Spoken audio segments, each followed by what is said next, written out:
Hi friends, എല്ലാവർക്കും ഉപ്പും പുളിയും കുക്കിങ്ങിലേക്ക് സ്വാഗതം. ഇന്ന് ചെമ്പല്ലി എന്ന് പറയുന്ന മീൻ എങ്ങനെയാണ് വറുക്കുന്നതെന്ന് നോക്കാം. അതിന് മഞ്ഞക്കോര എന്ന് ഞങ്ങൾ പറയാറുണ്ട്. അപ്പോൾ അതിലേക്ക് വേണ്ടുന്ന സാധനങ്ങൾ: ഒരു 5-6 ചുവന്നുള്ളി, ഒരു 10 വെളുത്തുള്ളിയുടെ അല്ലി, ഒരു കഷ്ണം ഇഞ്ചി, ഒരു 1/2 ടേബിൾ സ്പൂൺ കുരുമുളക്, ഒരു കുറച്ച് കറിവേപ്പില. ഇത്രയും സാധനങ്ങൾ നമുക്ക് മിക്സിയിലൊന്ന് അരച്ചെടുക്കണം. ചിലരിത് കല്ലിൽ വെച്ച് ചതച്ച് അങ്ങനെ മീനിൽ തിരുമ്മി വറുക്കാറുമുണ്ട്. അപ്പോൾ ഞാനിങ്ങനെ അരച്ച് വറുക്കുന്നതാണ് കാണിക്കുന്നത്. അതിലേക്ക് കുറച്ച് പൊടികളും ചേർക്കണം. ആദ്യം ഈ ഉള്ളി ഒന്ന് കഷ്ണങ്ങളാക്കി ഇടാം, പെട്ടെന്ന് അരഞ്ഞ് കിട്ടാനാണ്.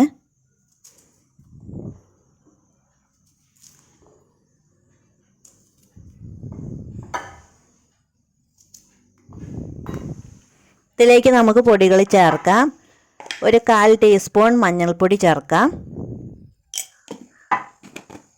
1/2 ടീസ്പൂൺ മുളക് പൊടി ചേർക്കാം. ഒരു 1/2 ടീസ്പൂൺ ഉപ്പ് ചേർക്കാം. ഇതെല്ലാം മിക്സിയിലൊന്ന് അരച്ചെടുക്കാം. അപ്പോൾ ഞാൻ അരച്ചെടുത്തിട്ടുണ്ട്. ഇത് മീനിലേക്ക് തിരുമ്മി പിടിപ്പിക്കാം. നന്നായിട്ട് തിരുമ്മുക. ആ വരഞ്ഞതിൻ്റെ ഇടയിലൊക്കെ മസാല പോകുന്നത് പോലെ നല്ലോണം തിരുമ്മി പിടിപ്പിക്കണം. അതിനുശേഷം ഇത് ഒരു അരമണിക്കൂറെങ്കിലും ഒന്ന് റെസ്റ്റ് ചെയ്യാൻ വയ്ക്കുക. നമുക്കതവിടെ മൂടി വയ്ക്കാം. ഒരു അരമണിക്കൂർ കഴിഞ്ഞതിന് ശേഷം ഒരു പാൻ അടുപ്പത്ത് വെച്ച് അതിലേക്ക് വെളിച്ചെണ്ണ ഒഴിച്ചു കൊടുക്കുക. വെളിച്ചെണ്ണ എല്ലാ ഭാഗത്തേക്കും വരുന്നതിന് വേണ്ടി ഒന്ന് ചുറ്റിച്ചു കൊടുക്കാം. പാൻ നന്നായിട്ട് ചൂടായതിന് ശേഷം മാത്രം സിമ്മിൽ വെച്ചതിന് ശേഷം ആദ്യം കറിവേപ്പിലയുടെ തണ്ടിട്ട് കൊടുക്കുക. അത് മീൻ അടിയിൽ പിടിക്കാതിരിക്കാനാണ് അങ്ങനെ ചെയ്യുന്നത്. അതിനുശേഷം മീൻ ഓരോന്നായിട്ട് ഇട്ട് കൊടുക്കാം.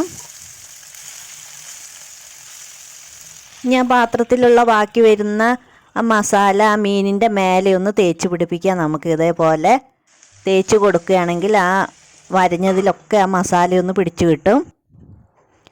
ഇനി ഞാനൊരു 15 മിനിറ്റ് സിമ്മിൽ വെച്ച് മൊരിയിച്ചായിരുന്നു. 15 മിനിറ്റിന് ശേഷം ഇത് പാനൊന്ന് ചൂടാറിയതിന് ശേഷം മറിച്ചിടുകയാണെങ്കിൽ പെട്ടെന്ന് മറിച്ചിടാൻ സാധിക്കും. ഇനി മറ്റേ വശം കൂടെ നമുക്കൊന്ന് ഫ്രൈ ചെയ്തെടുക്കാം. ഒരു 10 മിനിറ്റ് ഞാൻ മറ്റേ ഭാഗം കൂടെ ഫ്രൈ ചെയ്തെടുത്തിട്ടുണ്ട്. ഇപ്പോൾ നമ്മുടെ ചെമ്പല്ലി മീൻ വറുത്തത് ഇവിടെ റെഡി ആയിട്ടുണ്ട്. എല്ലാവരും ചെയ്ത് നോക്കുക. താങ്ക്